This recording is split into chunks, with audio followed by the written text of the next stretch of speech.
Bismillahirrahmanirrahim and Assalamualaikum to everyone and also good evening everyone.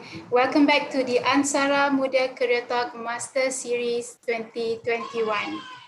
Thank you for those who are watching us right now from Zoom, from Facebook Live and also who's watching us from YouTube channel. A very special thank I would like to address to our strategic partner. We have Unit Perkhidmatan Bimbingan and Counselling MRSM Taiping, Center for Foundation Studies, University Technology Petronas, TNF Energy Sendirian Berhad, Amans Media, and also Outpost Taiping. These are the bodies that provide us with wonderful platform to share our knowledge tonight. So before we move any further, let us recite the Ummul Kitab Al-Fatihah.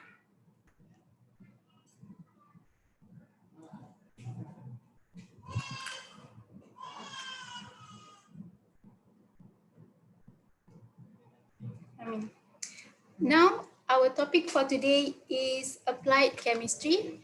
And tonight, we are very blessed to have a wonderful speaker, which is Miss Nur Hafiza Binti Ibrahim or Jusof. She is currently the executive researcher in Petronas Research Center Sendirian Berhad.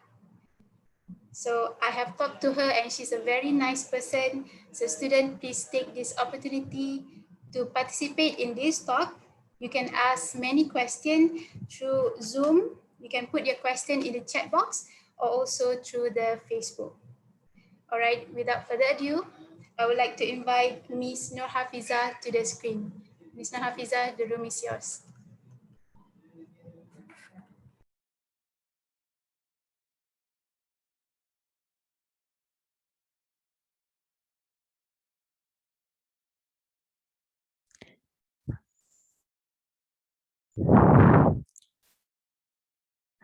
Bismillahirrahmanirrahim. Assalamualaikum warahmatullahi taala wabarakatuh.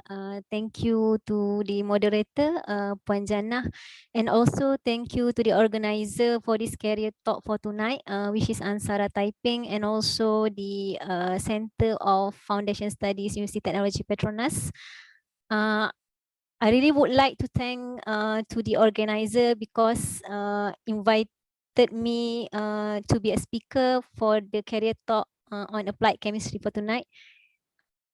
So I guess I can start the presentation, or it just really an informal talk. So anyone of the audience, you can interrupt me along the way my presentation for any question that you have.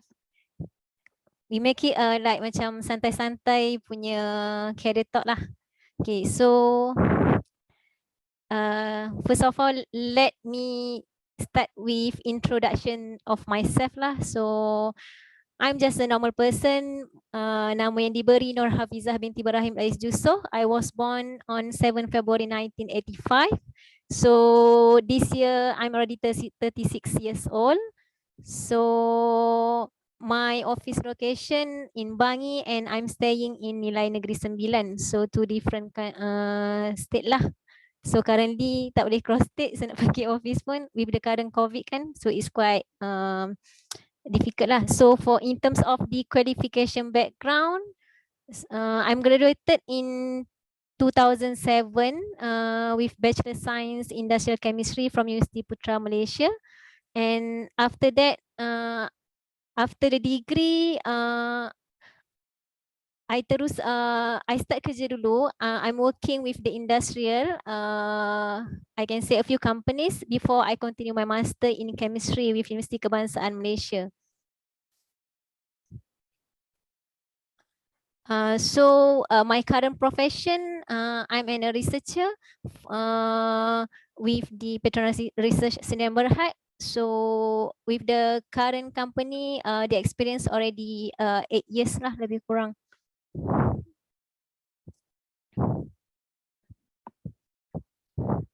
So you can see my slide, right?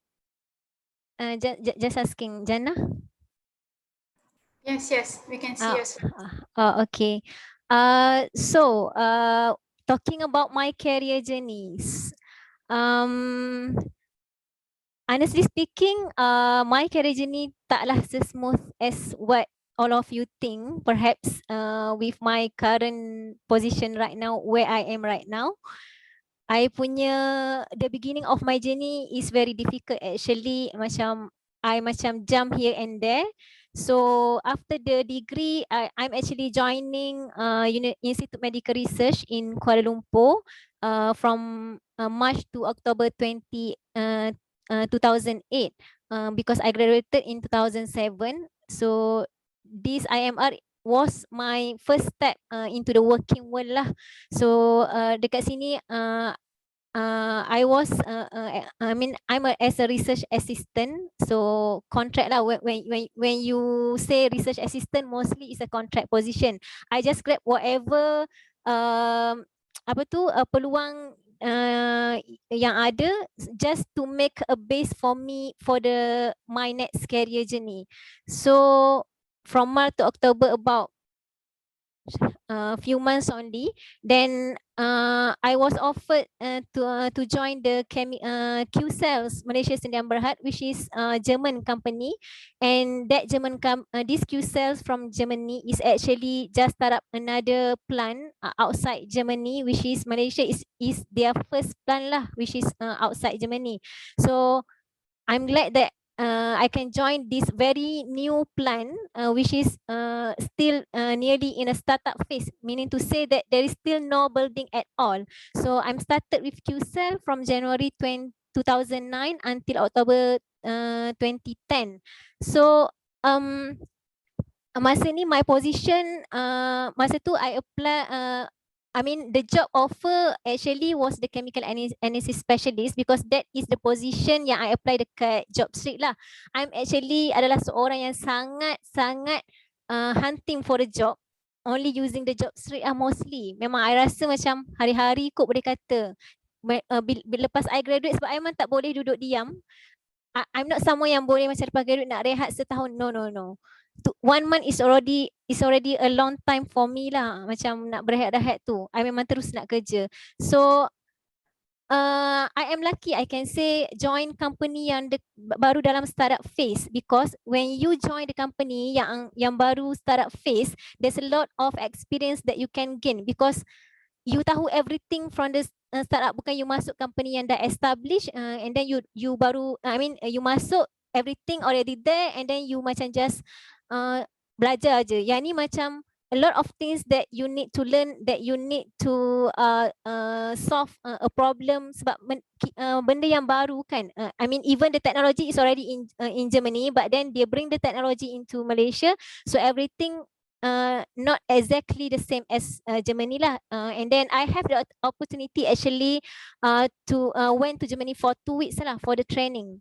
And then after that in 2010 tu, sebab I kahwin, lepas tu I left QCell, then I joined Kobe Precision Technology Sdn Bhd in September 2010 until June 2011 as a process engineer. So mesti you rasa pelik kan? Career talk mana ni pasal applied chemistry. Yes, by default I'm chemistry in background. Tapi kalau you tengok I punya my career journey, tak nampak pun I jadi chemist. From research assistant go to chemical analysis specialist. Lepas tu jadi process engineer tiba-tiba dekat Kobe. Lepas tu I join Kobe as a process engineer. Mula-mula I rasa macam okay, betul ke boleh jadi process engineer, tapi I bukannya engineering. I'm not a chemical engineer. Yes, you tak boleh, you sebenarnya kena buka fikiran you.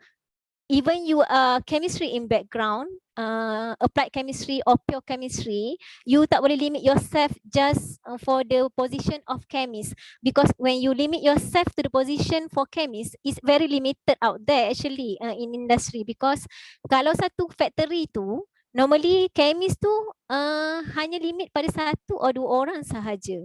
So you bayangkan when you have a lot of chemistry graduate student, you bayangkan orang-orang yang baru keluar, dekat mana dia nak letakkan diri dia cari kerja as a chemist. So you need to think beyond that.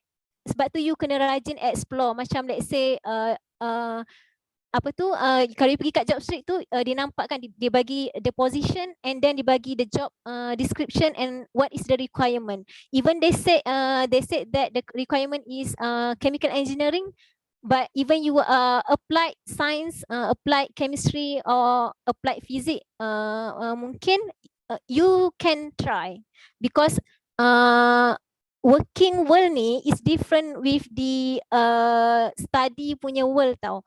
Study tu is actually to prepare us for the working world. So even you kata masa you study, I nak jadi ni belajar ni apa buat apa ni susah-susah macam ni. Memang I ada rasa perasaan yang sama juga. Apa benda belajar calculus bagai nak arak susah-susah macam ni. Tapi benda tu lah sebenarnya yang menyediakan you for the working world. That's what make you to think beyond that lah. And then I resigned Kobe because actually I'm following my husband move to Malacca. So that's why I resigned Kobe. Masa ni in between I resign Kobe dengan January to April 2013 ni I'm actually continue my master in chemistry with UKM. So for your info, I ambil master chemistry by coursework. So people ada orang tanya okay ke ambil master by coursework as compared to research. So it depends. You kena cari jawapan tu untuk diri you. For me, ada orang cakap if you want to go for education field, which is to become a lecturer, orang cakap you kena ambil master by research because macam nampaknya master by coursework ni macam tak berapa nak relevant. So I masa tu tak kisah sangat orang cakap apa pun. I rasa I nak ada master by coursework lah. So I ambil masa tu I tengok, I memang evaluate few university for master chemistry.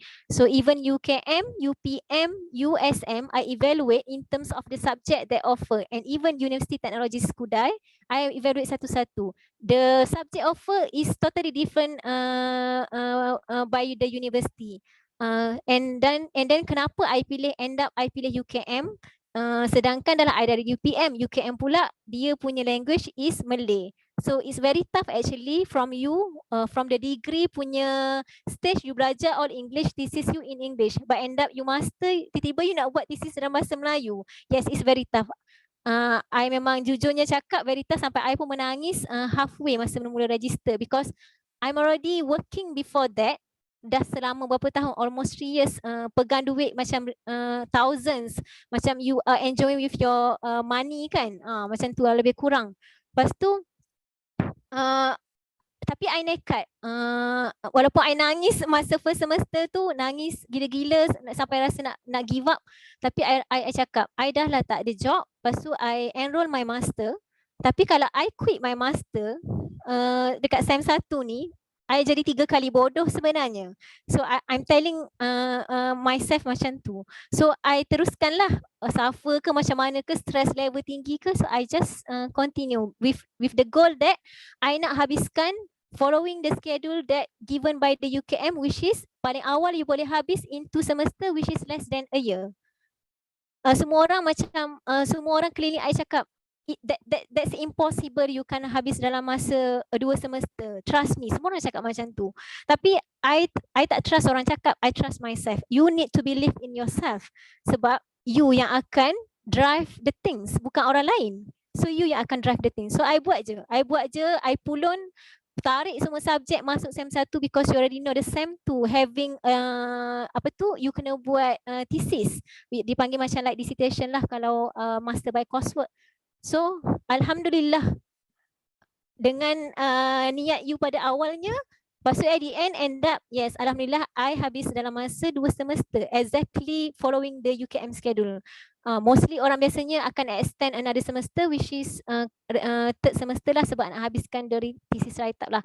So after master I macam habis balik Melaka, which is my husband staying in Melaka masa tu.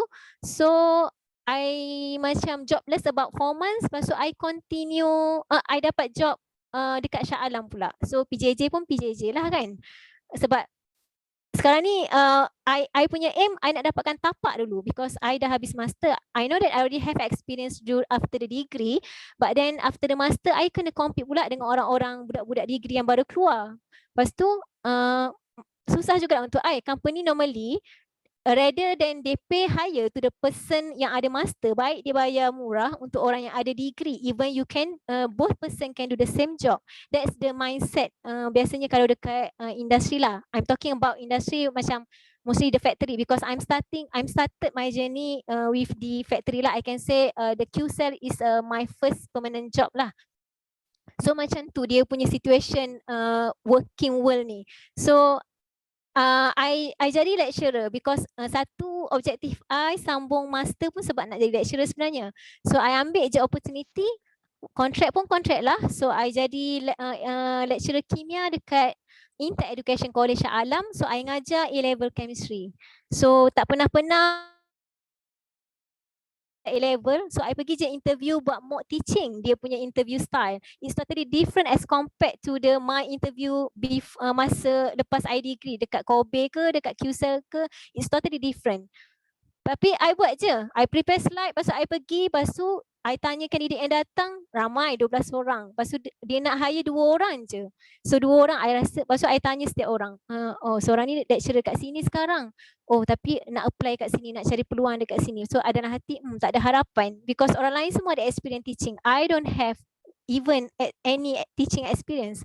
Tapi I buat je lah. So I masuk, I present macam mengajar. Mock teaching ni bila you nak jadi lecturer, dia ada mock teaching punya interview. So macam you kena present macam you ngajar student lah. And then you will be asking a lot of question based on the slide yang you present tu lah.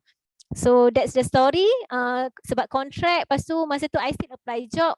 Until lah my current position right now, which is researcher dekat one of the oil and gas company. Dan tak senang lah, my journey kalau you nampak macam tak senang. So with the current company ni, nak cakapnya, I deposit my resume dalam dia punya website actually almost a year dah. A year tu baru dipanggil lah. So sebab I tak harap pun macam giant company kan. So tu saya cakap, kalau dah rezeki tu, rezeki lah. But you need really to apa orang cakap, working on it lah. So let's move to what important yang kita nak discuss malam ni on the applied chemistry. So apa applied chemistry? Lepas tu bila you dah tahu applied chemistry ni, kalau you nak further field dalam bidang ni kat mana? Lepas tu lepas you dah habis belajar bidang ni, ke mana you nak pergi? So benda ni adalah 3 elemen utama yang you akan tanya diri you, dan you kena tanya diri you. So let me elaborate sikit lah pasal applied chemistry. Tapi I nak cerita juga pasal pure because you akan tanya applied chemistry, lepas tu apa pula beza dengan pure kan? So you tengok sendiri. Pure chemistry, we have pure science. Pure science tu tak kira chemistry ke, physics ke, biology or maths. And then pure chemistry ni is actually you studying or learning material for the sake of knowledge. Maksudnya you belajar tu just untuk teori, untuk you punya benefit je, for your own benefit only. Contoh dia you boleh tengok kat situ, scientist discover new element. Maksudnya benda elemen baru dia discover, lepas tu dia dapat identify elemen tu apa, iron ke, plumbum ke, what not. Tapi itu that is we call pure chemistry, benda yang sangat teori, dan you tahulah. Lepas tu apply ni is something that you already know something, but you want to apply it for the benefit of others. So that's what called applied chemistry. So study or learning material for the intended purpose for the benefits of others. Maksudnya you guna something tu untuk benefits kepada benda-benda lain. So you menyenangkan kesusahan yang dihadapi oleh orang lain, ataupun you solve something, you solve a problem. Contoh baju kotor, so kotor tu nak clean pakai apa? So pakai deterjen kan? So deterjen tu macam mana nak buat? So that comes the pure chemistry, how to make that detergent. So the detergent tu, the application dia to clean that fabric tu lah. So that's the difference in between pure chemistry and applied chemistry lah. So kalau macam dalam case iron ni, yang scientist tu dah jumpa elemen, so dia identify elemen tu apa. So iron ni, so dia cakap iron ni boleh crush up, lepas tu boleh purify. Lepas tu dia iron ni dah lepas purify nak buat apa? Boleh tak? Lepas tu dia dia define lah apa kegunaan iron tu. So iron tu actually can be as a kalau kita barang kita a lack of iron, so it can supplement dalam kita punya bloodstream lah. So that's the difference yang you kena faham in between pure chemistry and applied chemistry. So you really need to know. So baru you rasa, so which way I want to go, so you boleh define. Tapi kalau you rasa you nak pergi ke applied chemistry, however it is pun, you still need to have the pure chemistry in your hand. Then baru you boleh apply benda tu. So you jangan rasa apa yang belajar tu, apa benda lah. I understand sebab I pun dulu gitu kak, sama je. Apa benda lah aku belajar ni, payahnya. Kenapa perlu belajar semua ni kan? Macam tu lah. Tapi bila along the way, bila dah masuk dunia kerja, so baru you akan realise, oh sebenarnya semua tu, apa yang aku belajar dulu tu, it relates to each other. Macam I really need to understand the fundamental in order for me to apply that fundamental to the whatever problem that you want to solve lah. Lepas tu bila you dah define, you nak ambil course applied chemistry contohnya, you rasa okay, I nak ambil applied chemistry lah. So kat mana I nak mana I nak pergi.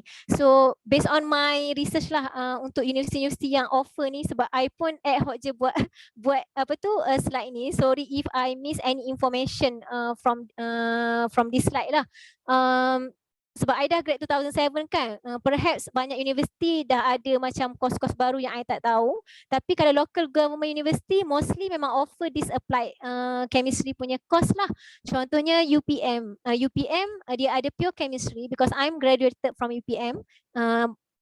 Industrial chemistry. So dia ada pure chemistry, dia ada industrial chemistry, and another one is petroleum chemistry. Kalau UKM, if I'm not mistaken, for dia punya bachelor, dia ada oleochem, dan dia ada juga pure chemistry. Lagi satu I'm not sure.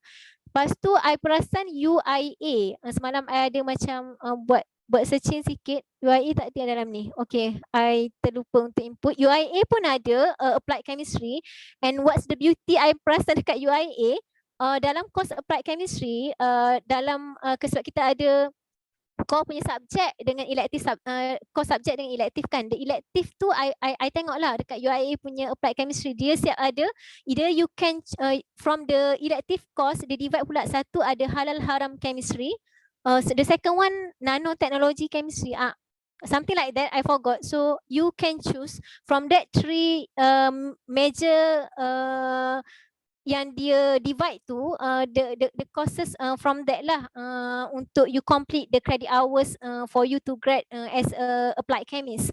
So I can kat sini local government mostly memang ada course ni. Kalau local private university, yang memang I nampak UTP memang ada. UTP ada applied chemistry, and they are divided into three majors: sustainable chemistry, nanotechnology kot. Satu lagi I lupa. Lepas tu kalau overseas university, overseas university, you have like University of Reading, Sheffield, RMIT, University of Technology Sydney, dan banyak lagi lah. So you can try to do your searching lah. You kena rajin buat evaluate sikit and buat study sikit. So for the college university, one of college university yang ada is Star University College lah. Perhaps ada lagi, quote a few, tapi maybe I tak terperasan any other college university. So you can do your own research for this lah. Lepas tu bila you dah tahu arah tujuan you, universiti mana you nak pursue your study for the applied chemistry, lepas tu yang fikir balik, so lepas habis nak jadi apa? Itu soalan yang memang famous lah kan pada diri sendiri. So you tak fikir banyak dulu masa you mula-mula tu. You just prepare yourself with the best out of the best that you can. Macam tu je I pesan. So yang following untuk kerja tu, it will comes later. Tapi you dah boleh, bila you dah sampai dekat dah masuk final you tu, you dah boleh slowly macam buat some research, company apa yang ada out there yang perlukan the applied chemist punya orang kan. So antara industri yang you boleh apply if you enroll in applied chemistry study, Contohnya you can enter government lab like Jabatan Khidmat Malaysia, tapi this one of course lah, this one need to undergo the SPA macam biasa, the procedure for you to be a government staff. Lepas tu you boleh juga if you really like to enroll in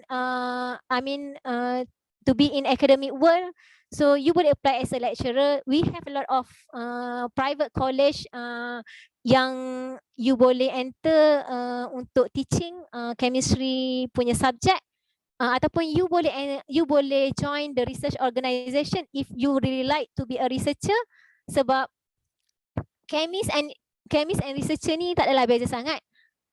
Cumanya kalau chemist, kalau you are in a plant, you akan mostly buat something yang rutin, benda yang sama je lah, except if you have a failure in a process, a failure in a product spec. So that is where you will investigate. So you dekat situlah baru you akan ada macam sedikit orang cakap headache sikit lah, sebab you nak investigate why this product of spec, is it comes from the process or is it come from where. So macam-macam lah, you kena cari the root cause in order for you to solve that issue. And then bila you jadi chemist kat plant ni, mostly you kena jadi chartered chemist. Because kenapa? Because plant is actually selling the products. So the products that they sell to the customer diorang actually ada banyak. So customer ni spec diorang berbeza. Bila spec berbeza, they will have different price with the spec yang given by them. So they have their own spec, we have our own control spec. Bila diorang bagi spec diorang, kita dekat lab normally as a chemist kita ada kita punya control limit, supaya kita tak lebih at least we control our limit within the spec yang given by the customer. Kalau kita macam terlebih daripada control limit pun, kita still within the spec given by the customer lah. To something like that. So that's why mostly plant you kena ada chartered chemist. Sorry, bukan chartered chemist, you kena registered chemist. Sorry, dekat Malaysia ni kena ada registered chemist. You need to apply for IKM, Institut Kimia Malaysia, to be the registered chemist lah. It's like a license for you, sebab you yang akan release the QC ke what not, QA. Sebab I tak pernah jadi chemist dekat plant, I mean for any factory lah, be it food industry ke chemical plant ke what not. Tapi what I know macam tu lah, because I have a friend yang chemist dekat plant, even dekat refinery ke dekat petchem punya plant ke. So macam tu lah, because the responsibility of a chemist in order for you to release the product tu is very high. Sama macam contoh doktor prescribe ubat, if anything happen to the patient from the prescription of the medicines tu, so the responsibility is to the doctor lah. Sama macam kita, katakanlah you duduk dekat refinery, you jadi chemist, lepas tu I just give an example lah, macam you nak release you nak sign bila you punya technician let's say do all the testing for that product, lepas tu check semua test tu in spec, lepas tu you nak release tu, is your responsibility to evaluate all the results again. So kalau you macam simply sign je, the responsibility if anything happen when the product reach to the customer, if anything happen, it will goes back to you lah, orang yang sign. So the criticality is there lah. So bukannya macam simply je mentang-mentang lah registered chemist, okay I sign chop. No lepas tu mana lagi industri boleh masuk? Pharmaceutical. Kenapa pharmaceutical pun memang perlukan chemist, because there has a lot of process to produce supplement ke ubat ke what not. So applied chemist memang diperlukan dekat pharmaceutical. Ni antara yang you boleh join. And then chemical plant, of course lah, chemical plant, whichever plant yang produce downstream petchem products ke, or any chemical plant lah yang you tahu. And then electronics, mesti you rasa pelik, electronics, chemistry boleh masuk ke? That's why you akan rasa macam tak logik kan. Tapi you kena ingat, dekat electronics pun they require a certain people with a chemistry knowledge tau. So that's why I kata bila you nak apply for a job, bila you nampak kat job street ke mana-mana lah platform yang you nak apply job, bila you nampak macam even dia cakap process engineer, you try je. Trust me, because apa yang I senaraikan kat sini ni, sebab I dah undergo the process. even I masuk di electronics and even I join the semiconductor. Even contoh semiconductor macam like I bagi satu contoh factory macam dekat Kulim High Tech, which is Infineon Kulim. Infineon ada dua, which is Infineon Kulim and Infineon Melaka, which is Kulim is a front end punya production and Melaka is a back end. So dekat situ dia ada process engineer. You as a applied chemistry, even you are not a chemical engineering background, but you are chemistry or applied chemistry background, you can apply for the process engineer position, because dekat semiconductor process front end, dia ada satu wet process, which is I can say that among the first process in order to produce the semiconductor yang end product tu lah. So sebab tu kita as a applied chemist ni boleh apply sebab dia ada wet process. Wet process is actually dia dealing with the chemical lah, polishing, cleaning, whatnot. So sebenarnya boleh. So tak ada issue. So sebenarnya banyak je peluang as a if you enroll dalam applied chemistry ni. Okay, Miss Hafiza, we have one question here. Okay. From Madiha Yasmin, she asked if she want to pursue in chemistry field, I think focusing on cosmetic. So what course should she take? Oh, okay. Okay, cosmetic Okay, thank you Madiha. Soalan tu a bit difficult for me to answer lah kan. Tapi for me, even you nak pursue dekat field I mean your career journey dekat bidang kosmetik pun, even you ambil chemistry pure ke applied chemistry, it doesn't matter for me. So kalau you ambil applied chemistry, there will be a subject where you akan dia akan ada a few subject yang akan belajar on the application of the whatever yang you belajar dekat pure chem tu, what is the application. Sebab macam I ambil industrial chemistry, so beza subjek orang pure chemistry dengan industrial chemistry dekat UPM masa tu ada a few je. I ada subjek kimia industri 1, kimia industri 2, apa lagi satu ada 3 subjek je. So dalam kimia perindustrian 1 dan kimia perindustrian 2 tu, if I still remember lah back in 2007, dia ada belajar saponification process, which is proses untuk membuat sabun. So sabun ni sebenarnya boleh je buat kat rumah you sebenarnya. But in order for you to nak buat sabun tu, you need to have a knowledge in chemistry. Nak buat sabun, apa yang you perlu ada, and then you need to know apa benda yang perlu ada. So macam mana proses to produce that soap tu. That's why I kata pure chemistry and applied chemistry is actually macam interconnect to each other lah. So you tak boleh kata I nak belajar applied chemistry je without having a knowledge. Tak, dia macam you need to have that pure chemistry knowledge first, and then baru you can apply. Macam tadi I bagi beza in between pure chem dengan applied chem, right? So for me kan, either you enroll to pure chem or applied chem, it doesn't matter. Cuma because the knowledge tu is with you, and then bila you dah ada a very strong fundamental chemistry tu, so you boleh je you nak apply dekat mana-mana that you think that sebab you dah faham fundamental tau. Your fundamental is already strong. So you can do the application later.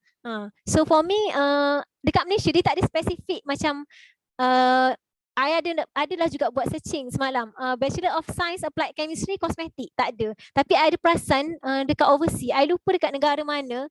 Overseas ni dia pelik-pelik sikit. Kalau dekat UK mostly semalam I bila cari-cari tu mostly pharmaceutical chemistry. So I don't know kenapa most of the university kat UK applied chemistry dia akan, bila I search applied chemistry dia akan keluar pharmaceutical chemistry. But it is 4 years lah. So I macam tak sure apa, sebab I tak buat do the macam detail punya searching lah and then detail study on that. So kat Malaysia ni tak ada lagi yang macam like you nak focus on cosmetic alone. Tak ada. So you maybe can go for applied chemistry lah, but you kena tengok macam contoh UTP dia ada sustainable, which is very focusing major dia. Pasal dia tak nanotechnology. So maybe you can enter on nanotechnology. I don't know, because the cosmetic might have might require macam certain knowledge on nanotech in order to produce cosmetic at very fine particle. I don't know in details lah about this, but interesting lah if you really like cosmetic punya ni kan, sebab I pun memang suka kak untuk apa tu masuk industri kosmetik, sebab benda yang kita pakai kita macam lebih appreciate, right? So, okay. I proceed to the next slide. I tak ada masa banyak sangat kan. So the future of the applied chemistry graduate. So you akan tanya, you dah jumpa industri, lepas tu apa position? So antara position dia is actually macam I cakap tadi lah, kalau you minat jadi researcher ataupun chemist, so you boleh enroll cari mana-mana research organisation, ataupun kalau you nak jadi chemist, you suka buat routine work, you boleh pergi macam factory lah. Factory ni mostly routine work je macam I cakap tadi. Sebab production dia sama je, produk tu je kan. Dia tak ada macam hari ni produk A, esok produk B. No. Dia tak ada macam tu. So dia produk A lah dia buat. Cuma when I said when I told you just now, when there is a process failure, I mean product of spec because of a process failure whatnot, dekat situlah where chemist akan comes in, where process engineer can comes in, sit together and find the solution. What is the problem? What is the issue lah? Something like that. And chemist mostly akan buat analysis for that product lah. Apa yang off spec, kenapa, something like that. Adakah ia tu datang daripada you punya analysis dekat lab ke yang sebenarnya ada failure? Macam tu lah. So kalau you rasa you nak, you pun boleh jadi process engineer. Like I said just now, you boleh macam pergi cuba semiconductor or electronic as a process engineer, and they also have actually R&D engineer juga certain factory. Kenapa dia ada R&D position, and actually dia bukanlah macam R&D gila-gila pun. It just that macam company luar yang masuk Malaysia, if they have a position of R&D tu, dia boleh reducekan the amount of tax yang dibayar kat government lah. That's what I understand lah. But because sebab yang I tanya certain factory tu, bila tanya HR tu macam tu lah dia cerita kat I. So kalau you rasa you minat nak teaching, you boleh go for educator. So you can go, kalau you rasa you malas nak sambung lagi study after your degree, maybe you can try private college. Biasanya private college dia hire je orang-orang yang ada degree, and then along the way you boleh buat master part time. Macam tu lah. You get, for me lah, kalau orang tanya saya ni lepas habis degree saya perlu sambung terus master PhD ke, baik kerja dulu ataupun macam mana? Tu soalan famous juga tu, orang akan tanya. Kalau I lah, kalau I memang habis degree, dulu masa degree I kata tak nak sambung dah, macam taubat lah. Tengah buat thesis tu macam rasa suffer dah, tak nak sambung dah. Cakap memang taubat lah, lepas ni tak nak sambung belajar dah, tak nak dah hadap-hadap thesis semua ni, nak kerja je, nak dapat duit, lepas tu nak pergi macam berjalan sana sini, nak shopping whatnot kan. Tapi kita masa suka cakap apa yang kita nak tu, tapi sebenarnya dia akan jadi sebaliknya. So macam you tengoklah I tak nak sambung lah, kerja tu sambung master. Macam tu lah nak cakapnya kan. Lepas tu sekarang ni I'm actually doing part-time PhD while working So dulu lepas master tak nak buat dah PhD. So itulah apa yang kita cakap selalunya akan sebaliknya. So next, ini yang famous question juga, gaji. So orang habis belajar ni suka tanya pasal gaji, especially fresh grad. Samalah masa I jadi lecturer dekat ngajar A-level, I punya student pun memang suka tanya, Miss, gaji kan bila keluar habis degree berapa? I memang mampu gelak je. So I nak cakap, even you graduated from Malaysia or even you graduated for overseas, kalau you graduate daripada overseas pun, you tak perlulah berlagak-lagak. I cakap je kat my student macam tu, because gaji you balik Malaysia sama je dengan orang yang study kat Malaysia. Tu je I cakap dekat dia orang. So jangan rasa macam diri ni terlalu tinggi sebab dapat pergi overseas whatnot ni. No. SPM tu it just a passport for you to enter your higher education level je. Macam orang cakap, dapat straight A bijak. Kadang-kadang IQ sahaja tak cukup tau. You need to have both IQ and EQ. You kena balance both tau. Dan baru you dapat jadi orang yang sukses. Sebab bila you enter the working world ni, it's totally different with the study punya dunia tau. So expected salary, I cakap kat you terus terang, chemist, you kena expect in between range, kalau you less than 1 year of experience, in between range 2,000 to 2,500. Even with the current COVID situation, kalau you dapat, you di offer below 2,000 pun, you grab lah. I punya style, grab je. Kenapa?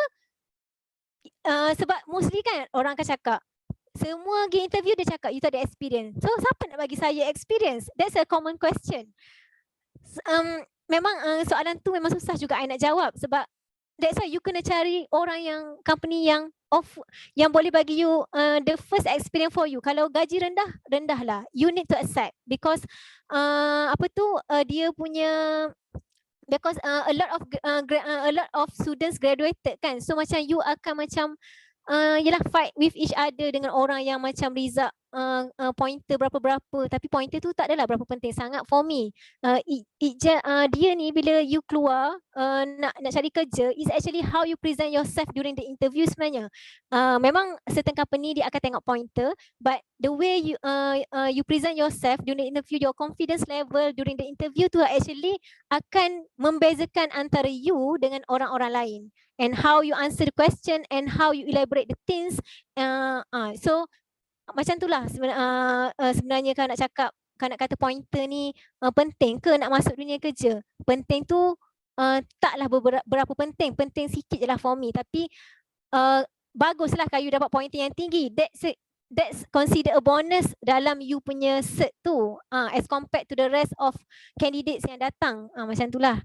So you kena expect macam itulah kalau you fresh grad, in between 2000 to 2500. Kalau yang bagi lebih daripada 2005 tu kiranya macam nice gila lah company tu, kiranya dah antara company yang bayar you with high salary lah for the fresh grad of chemistry background.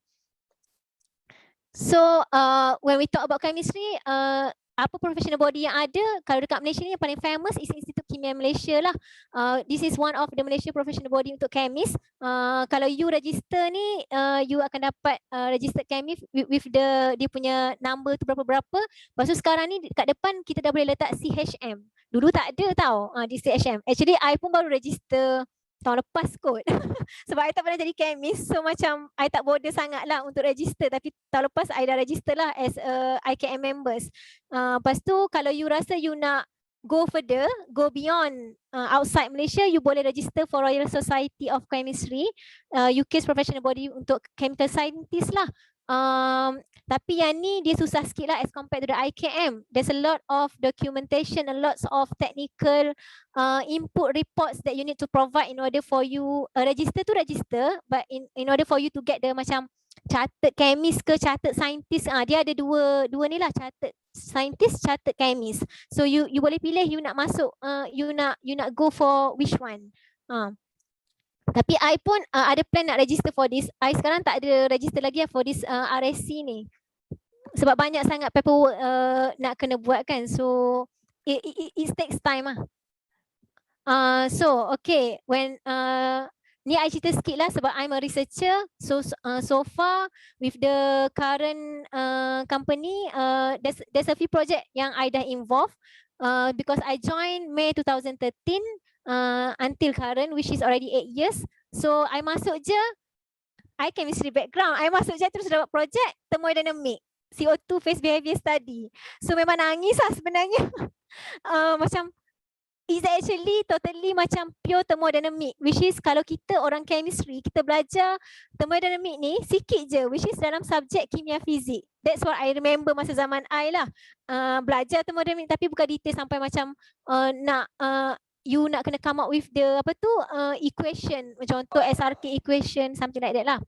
Lepas tu tapi I sekejap je buat projek tu sampai December 2014. Lepas tu from 2019 until now I'm doing the CO2 utilization project, which is dua ni lah. I focus on CO2 hydrogenation and direct utilization. So ni lah sedikit my project involvement. So this is I'm sharing a few pictures as a researcher dekat oil and gas company. So first picture tu is actually I'm dekat UTP lab doing a research, lab work lah with a few students dekat lab tu. And at the same time I cakap I pun tengah buat part time PhD.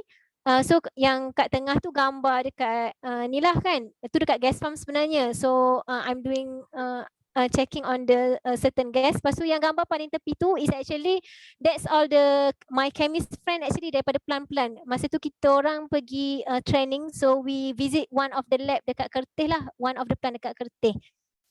Tu sebelum COVID, yes. Tu sebelum COVID, sebab tu tak pakai mask tu.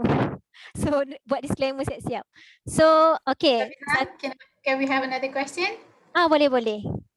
So from Sital, I would like to ask about how to improve production of green ammonia and what are the challenges faced by industry in the production of green ammonia and Apa tadi? limitation. Apa? How to improve production of green ammonia? Green ammonia? Uh, Green I mean mungkin secara semula jadi ke atau Okay. green technology ke to produce ammonia, and then what are the challenge and also limitation in using of green. Wow, question ni sangat hebat ni, sangat technical. Okay, I tak pernah tengok in details on the green ammonia, but for the current development, yes, people are looking everything about green lah, green methanol ke, green hydrogen ke, what not, semua nak green. So when we talk about green, it's not there is no involvement of releasing of CO2 at all, or the involvement of any carbon from the first step of your process. Because kalau your feedstock using macam anything that having a C, nanti bila the end of your product tu akan ada the release of the gas, either CO ke CO2 kan. So you macam contoh green hydrogen kan, we have green hydrogen, you have blue hydrogen, and you have grey hydrogen. So what it means, what differentiate between blue, grey and green? So you macam blue tu is actually kenapa dia blue, it can because the production of that hydrogen is actually along with the reduction of CO2 amount. Maksudnya masa dia produce hydrogen tu, dia release CO2 juga, tapi sikit as compared to the grey one. The grey one is actually coming from the fossil fuel lah normally, and then the tu I nak compare lah. Kalau green, kalau hydrogen, kalau nak betul-betul green hydrogen, dia datangnya daripada teknologi ni lah, water electrolysis lah. Itu yang water electrolysis tu memang teknologi yang dah established pun. So sama macam ammonia, dia ada N dengan H kan. So you kena tengok the current the current commercial production of ammonia is using what kind of feedstock. You kena tengok yang tu satu. So and then what are people trying to develop, what are people trying to do sekarang ni in developing the green ammonia? Apa yang ditukar kat depan in terms of feedstock ataupun in terms of apa? But normally feedstock lah. What I can say, normally feedstock, kalau if you want to produce anything green, sama macam case hydrogen tadi lah. Green ni maksudnya you tak ada release CO2 terus lah, sebab people are actually nak apa tu, kurangkan the greenhouse punya effect kan. I mean because of the global warming punya issue. So that's people are trying to develop right now lah. So you boleh cari yang tu lah. Tapi kalau I nak cakap very specific, very details in that process, I memang tak tahu sangat lah, because I'm not going detail for the ammonia. Tapi generally macam tu lah. You boleh you boleh searching something like that. So okay, yang this slide just trying to bagi tahu you all, macam kalau jadi researcher ni, you always macam doing not the same thing, bukan benda yang rutin lah. Kadang-kadang setiap hari ada benda baru. Macam contoh, you have a project, lepas tu you ada project duration you tu berapa lama, 3 ke, 4 tahun ke, 5 tahun ke. Lepas tu everyday you akan kena macam cari something to solve, ataupun macam mana you nak solve things tu, dan you akan selalu jumpa benda baru. So macam researcher ni, macam I suka pergi conference. So kenapa I suka pergi conference? Ialah bila you buat research, you ada benda yang you nak share, findings you. Lepas tu pergi conference ni, you are actually apa tu, you akan bertukar idea dengan orang-orang lain. I mean dengan, kalau you pergi conference overseas, you will meet a lot of people around the world. Lepas tu kalau macam local conference pun, sometimes ada je orang daripada overseas datang, apa Asia. Yang tengah tu I join ESCON yang gambar tengah tu I join ESCON yang organised by UTP. Lepas tu yang kiri dengan kanan tu is actually a conference dekat Abu Dhabi, one of the big oil and gas conference lah yang I join. It's very I mean exciting lah, because I suka networking, so I jumpa ramai gila orang, orang Middle East ke, orang daripada macam-macam negara lah. So you can macam actually exchange the idea lah. Macam tu. So that's the beauty of being researcher kot. Asalnya I tak minat juga jadi researcher, tak tahulah. I jenis macam gamble je. Whatever, mana-mana tempat yang orang letak I macam survive je. Macam tu lah. So ni sama, ini the last conference lah before the COVID. Ni 2 weeks before MCO 1.0 lah. I boleh cakap. So ada lagi peluang untuk pergi conference. This one in Oman. Yang ni International Gas Union Research Conference. Masa ni lah, masa tu ramai orang cakap pasal apa tu nak, green ammonia, blue hydrogen, green hydrogen. Lepas tu siap Japan masa ni ada ammonia roadmap lagi. Memang very advanced lah, gila lah masa tu. So kita nampak lah orang sekarang ni, orang negara ni tengah buat apa, something like that. I mean something yang new yang kita sendiri pun mungkin tak tengok lagi pasal tu. So masa tu lah kita macam nampak the idea from people out there. So my last talk nak cakap pasal tips lah. I just nak bagi tips dekat you, tak banyak pun. Nombor 1 lah, kalau I nak cakap never give up. Apa-apa yang you buat, jangan sesekali give up. Sebab bila you give up, you akan jadi macam malas segala benda. Ini adalah satu benda yang paling penting sekali. Yang kedua is resilience. You memang kena ada satu ketahanan diri yang sangat kuat. Bila you duduk dalam dunia belajar, you rasa macam stres. Serabut lah, lambatnya nak habis, macam-macam lah. Tapi bila you berada di dalam dunia kerja, it's totally a different thing. You macam akan rasa macam nak back to dunia study balik. Sebab you boleh macam huha-huha, you tak payah fikir macam pasal macam-macam lah. Sebab kerja ni dunia dia lain. There's a lot of people you akan jumpa macam-macam jenis orang lah. And then you kena jadi orang yang sangat resilient lah. Kena ada ketahanan diri tu memang kena kuat untuk you survive. Lepas tu nombor 3, always want to learn.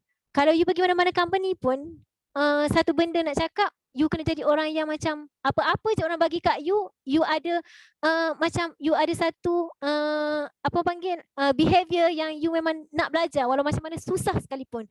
Yes, the beginning is always the toughest lah orang cakap. Tapi bila you dah dapat melepasi kesusahan yang the beginning tu, you akan rasa ia adalah sesuatu yang sangat biasa je. Lepas tu yang keempat, be humble. Ini adalah elemen yang sangat penting I rasa lah kalau dalam dunia kerja. You jangan jadi orang yang sangat arrogant, yang sombong, yang macam rasa you lah orang yang macam hebat, orang yang ni yang tahu segala benda. Tak. You kan jadi orang sangat humble. Kenapa humble ni penting? Sebab normally bila kita humble, kerja kita jadi mudah. Tu je I nak cakap. Ramai orang akan datang tolong kita when we have a problem.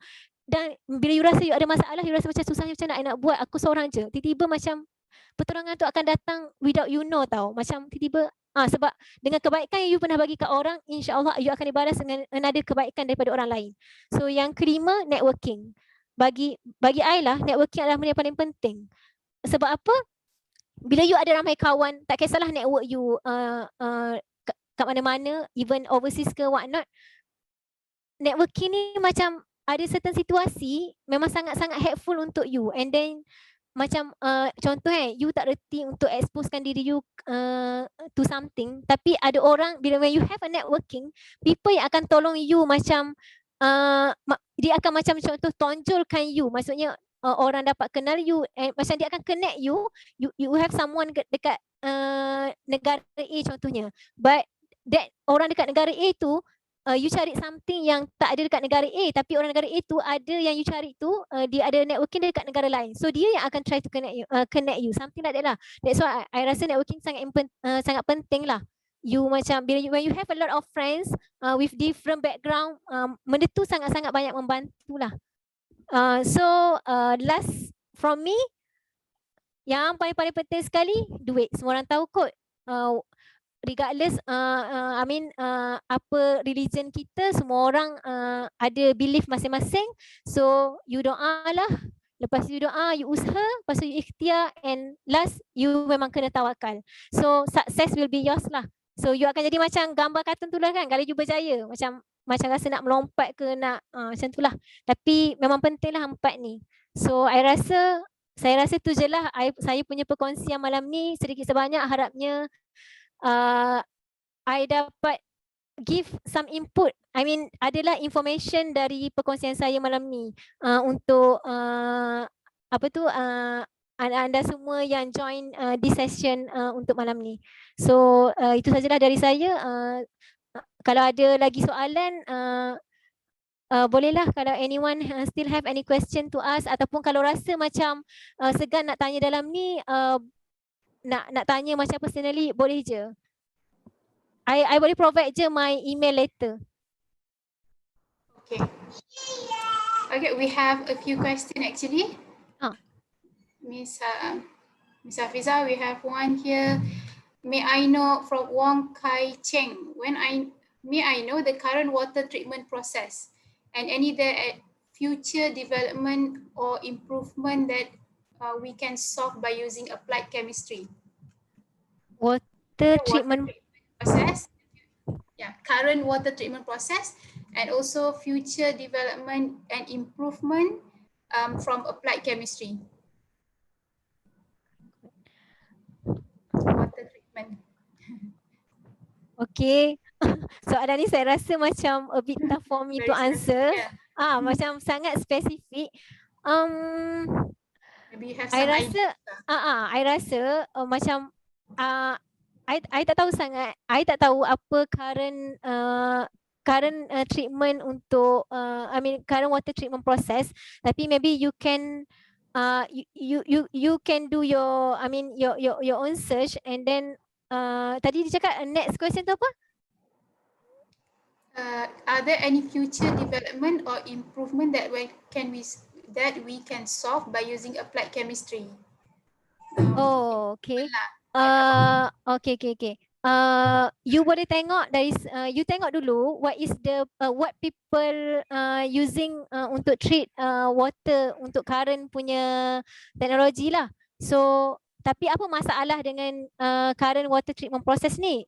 Itu yang you kena tahu. So bila you tahu tu, lepas tu you boleh jumpa apa yang orang tengah buat untuk improve the water treatment process ni. I mean in terms of what chemical they are putting inside the water tu untuk treat the water.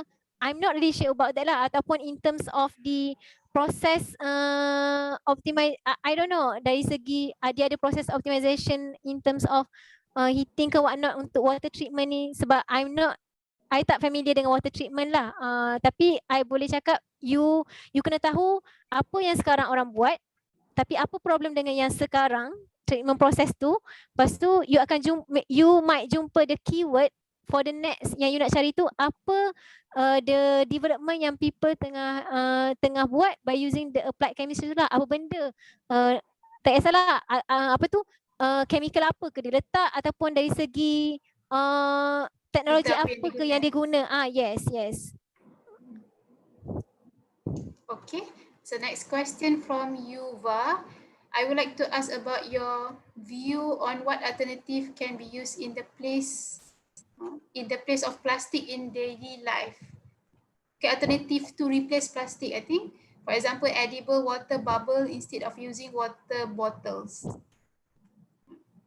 Oh, maksudnya nak replace plastik lah. Alternative to replace plastic lah in daily life. Macam kita guna straw plastik tukar ke straw kertas kan. Okay. Betul lah tu, kalau yang Jana cakap tu salah satu lah kan. Tapi kalau you betul nak jadi orang yang zero waste kan, you boleh guna you boleh guna macam kalau you pergi shopping, you bawa lah apa orang cakap, fabric punya bag kan. Ataupun lepas tu I have a friend yang memang really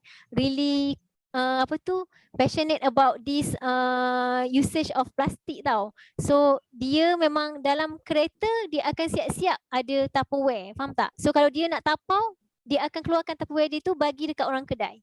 So memang orang tu akan nampak weird lah kan. Untuk certain orang dia akan macam kenapa? Memang weird lah macam siap bawa. Kalau nak beli air pun dah ada tumbler dah dalam kereta. Dia memang dah siap sebab dia really want to reduce the usage of plastic tau. Because of ni lah kan, plastik tu nak degrade you rasa masa berapa ratus tahun. So dengan satu cara tu ataupun you are using paper, tapi paper ialah berapa kali je you boleh guna balik kan, lama-lama dia koyak juga kan.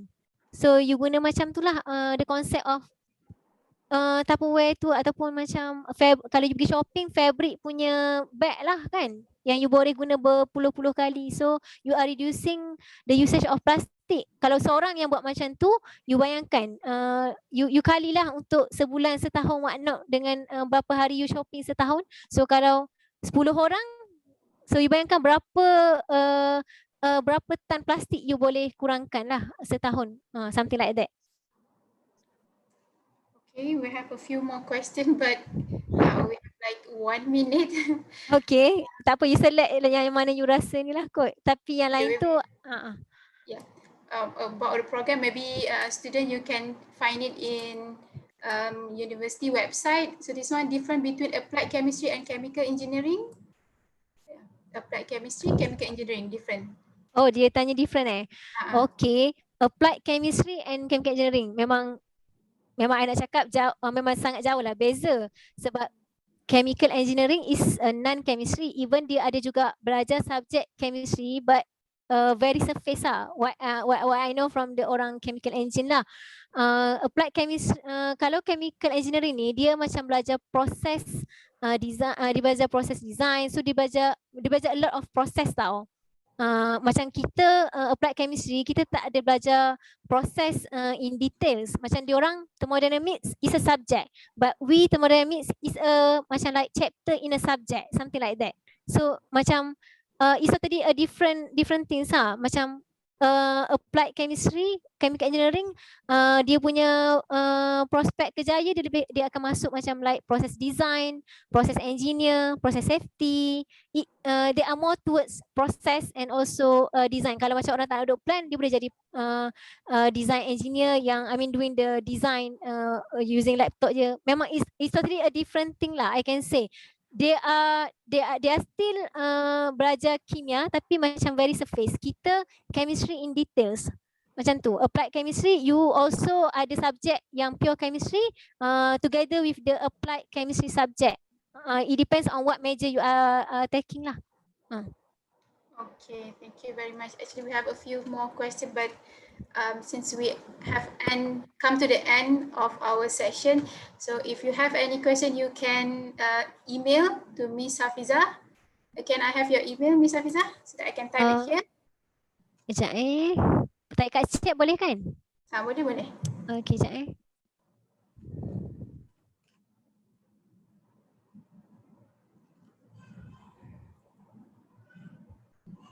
Alright, so there you go. We have the email for our speaker tonight. So you can privately message her if you have any question, more question.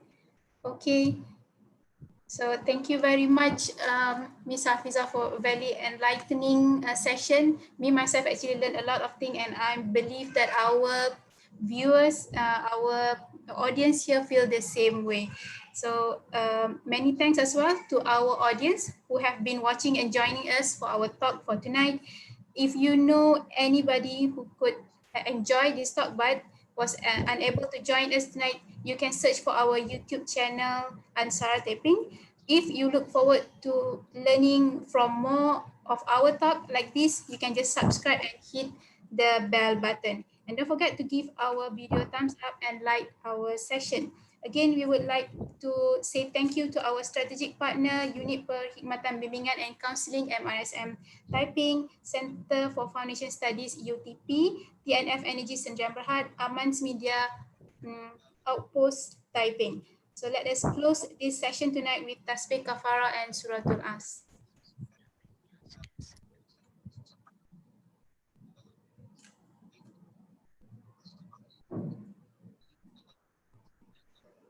Okay, thank you very much, everyone. Remember to follow SOP. Take good care of yourself. Bye-bye. Assalamualaikum.